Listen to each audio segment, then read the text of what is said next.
Halo, Assalamualaikum warahmatullahi wabarakatuh. Perkenalkan, nama saya Arpasiti Nurhatimah, Prodi Pendidikan Bahasa dan Sastra Indonesia IKIP Siliwangi, Angkatan 2023, dengan NIM 23210040.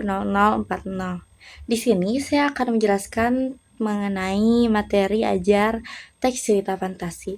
Tapi sebelum lanjut, saya izin memperkenalkan diri dosen pengampu mata kuliah bahan ajar yaitu Ibu Teti Sobari MPD selaku dosen mata kuliah bahan ajar, juga beliau sebagai Dekan Fakultas Pendidikan Bahasa. Di sini saya akan menjelaskan mengenai teks cerita fantasi. Teman-teman, apakah ada yang sudah tahu apa sih teks cerita fantasi itu? Di sini, sebelum saya menjelaskan materi yang akan saya sampaikan, di sini ada tujuan pembelajaran yang harus siswa dapat capai. Yang pertama, siswa mampu memahami pengertian dan ciri-ciri teks cerita fantasi. Yang kedua, siswa mampu membedakan jenis-jenis cerita fantasi. Dan yang ketiga, siswa mampu mengidentifikasi struktur teks cerita fantasi. Nah, apa sih pengertian teks cerita fantasi itu? Teman-teman, teks cerita fantasi adalah cerita rekaan atau cerita imajinasi yang tidak terjadi di dunia nyata.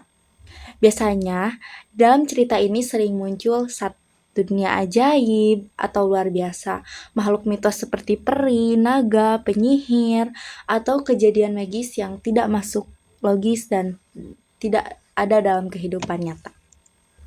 Nah, selanjutnya, apa saja sih ciri-ciri teks cerita fantasi? Yang pertama, dalam teks cerita fantasi terdapat unsur keajaiban atau magic, yang dimana unsur keajaiban atau magic ini seperti naga dapat berbicara, lalu ada istana di atas awan atau istana di bawah laut. Nah, yang kedua, ada latar tempat dan waktu yang biasanya tidak nyata, bisa di masa depan atau bisa di dunia imajinatif. Yang ketiga, ada tokoh makhluk ajaib. Tokohnya bisa manusia atau makhluk ajaib seperti naga atau elf, atau hewan-hewan lain yang dapat berbicara dan tidak masuk akal. Yang keempat, alur cerita bebas, kreatif, dan imajinatif, tidak terikat kepada logika dan dunia nyata. Contohnya, kartun Doraemon. Itu ada lorong waktu, ada hewan yang dapat berbicara. Itu sangat aneh sekali. Tapi begitulah ciri khas dari teks cerita fantasi, yang dimana di dalamnya terdapat imajinasi-imajinasi yang tak masuk logika. Selanjutnya, ada jenis cerita fantasi berdasarkan kesesuaian. Yang pertama, ada fantasi total. Apa sih fantasi total itu?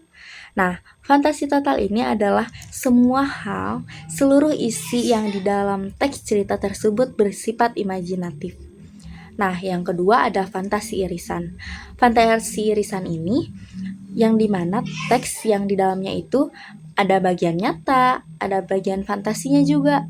Tidak semuanya bersifat imajinatif, tapi juga tidak semuanya bersifat nyata.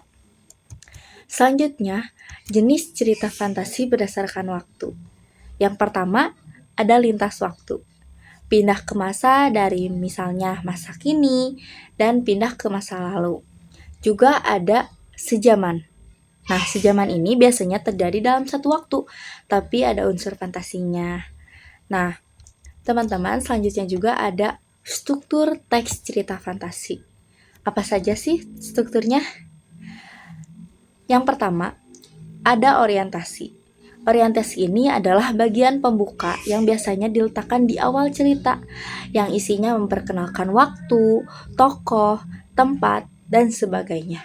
Yang kedua, ada komplikasi. Komplikasi ini di mana awal mula munculnya suatu masalah yang biasanya berhubungan dengan unsur ajaib.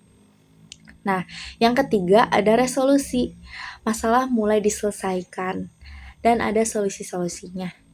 Nah, yang keempat, biasanya pada teks cerita fantasi itu terdapat koda, tapi koda ini hanya bersifat opsional. Opsional di sini adalah kadang di dalam cerita fantasi itu ada yang dipakai, ada juga yang tidak.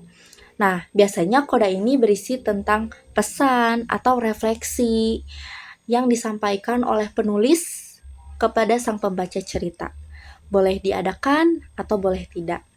Nah, selanjutnya saya akan berikan satu penggalan contoh cerita singkat, cerita fantasi seperti ini.